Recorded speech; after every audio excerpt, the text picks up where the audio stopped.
안녕하세요. 미국의 수도 워싱턴에서 보내드리는 킴스TV 왓더 뉴스입니다. 조 바이든 행정부의 가장 큰 불확실성은 코로나 바이러스 사태가 아니라 겉과 속이 판이하게 다른 경제가 될 것으로 예상되고 있습니다. 아직도 감염 확산세가 멈추지 않고 있지만 미국은 이미 백신 접종 2단계로 넘어간 상태이기 때문에 바이러스 사태 종식은 기정사실화된 상황이죠. 하지만 이로 인한 경제적 충격파는 상당히 오랜 시간 지속될 것이라는 지적입니다. 현재 미국 경제는 코로나 사태로 인해 최악의 경기 침체를 경험하고 있어요. 왓더 뉴스, 오늘은 코로나 사태로 침체되어 있는 경기 얘기를 해볼까 합니다. 왓더 뉴스 시작합니다.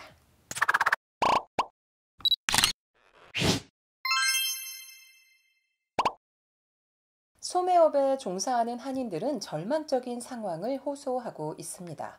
국내 총생산 GDP, 즉 모든 국민들이 1년간 벌어들인 소득은 2020년에 마이너스 3% 이상을 기록했어요. 하지만 이 상황에서 미국 경제는 침체가 아니라 과열을 걱정해야 할 판입니다.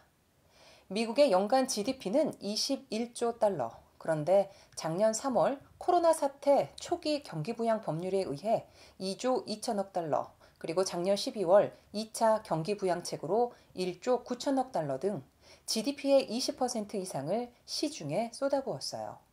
미국 경제는 아름드리 고목과 같은 존재입니다.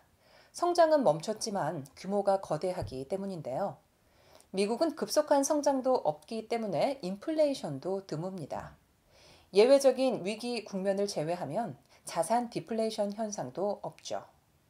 쉬운 예를 들자면 아무리 경제가 잘 돌아가도 임금 인상률이 3%를 넘기 힘들어요.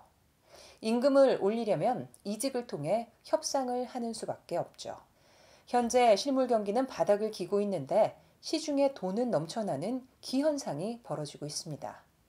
시중에 넘쳐나는 돈은 다 어디로 갔을까요? 네, 증권시장에 흘러 들어갔습니다. 테슬라 주가는 작년 한 해 900%, 아마존은 100%가 넘게 올랐어요. 팬데믹으로 인해 경기 부양 자금을 계속 쏟아부었고 이 자금이 주식의 유동성 공급 역할을 하면서 미국의 억만장자들이 가장 큰 혜택을 얻은 것입니다.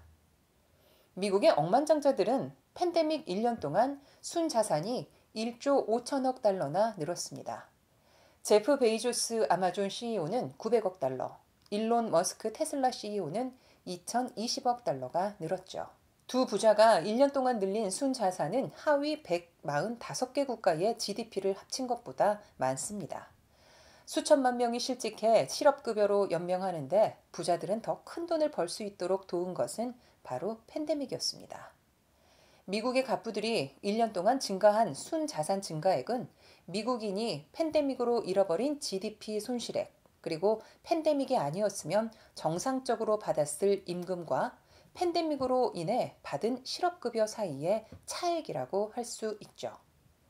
미국의 GDP 성장률은 작년 1분기에 코로나 사태가 터지면서 마이너스 5.0%로 6년 만에 처음 마이너스 성장으로 돌아섰고 2분기에는 마이너스 31.4%로 73년 만에 최악의 기록을 세웠습니다. 하지만 3분기에는 무려 33%가 성장했어요. 왜일까요? 문을 닫았던 각종 업체가 영업을 재개하고 경기 부양책으로 푼 돈을 만진 소비자들이 지갑을 열면서 나타난 현상일까요? 그렇지 않습니다. 바로 주식시장으로 흘러들어가 자산 폭발 현상을 낳은 것입니다. 경제의 겉은 말라 비틀어져 있는데 속은 부글부글 끓고 있는 것이죠. 바이든 대통령은 이렇듯 경제의 톱니바퀴가 제대로 맞아들어가지 않는 상황에서 앞으로 최소 2조 달러의 경기 부양책을 더 쓰겠다고 선언했어요. 바이든 행정부는 지난 수십 년간 미국 경제가 거의 한 번도 제대로 된 인플레이션을 경험하지 못한 이유는 자산과 소득 증가분 대부분을 부유층이 독식했기 때문이라고 주장합니다. 코로나 사태 이후 경기 부양책이 가난한 사람에게 직접적인 도움을 주기 때문에 부의 재분배 효과가 극대화된다고 설명하죠. 이로 인한 인플레이션은 아무 문제가 없다는 입장이에요. 하지만 경제학에서 좋은 인플레이션과 나쁜 인플레이션은 따로 없습니다. 지금까지 집행된 4조 달러가 넘는 경기부양 자금은 연방 재무부가 채권을 발행해서 조달한 것이에요. 미국인들은 한 해 21조 달러를 벌고 연방정부는 이 중 3조 달러 이상을 세금으로 거둡니다. 그리고 나머지는 채권을 발행해서, 즉 빚을 내서 4조 4,500억 달러 규모의 예산을 집행하죠. 한 해 예산만큼의 경기부양 자금은 모두 빚으로 조달하는 것입니다.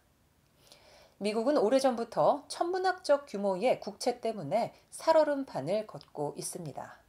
그런데 또 천문학적 규모의 국채가 쌓이게 됐는데도 바이든 행정부는 아무 문제가 없다고 말합니다.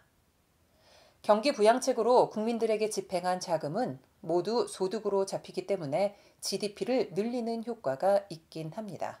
이렇게 늘어난 GDP 대비 국가 부채 비율은 줄어들기 때문에 문제가 없다는 얘긴데, 양심 있는 학자들은 이를 두고 하나같이 궤변이라고 말합니다.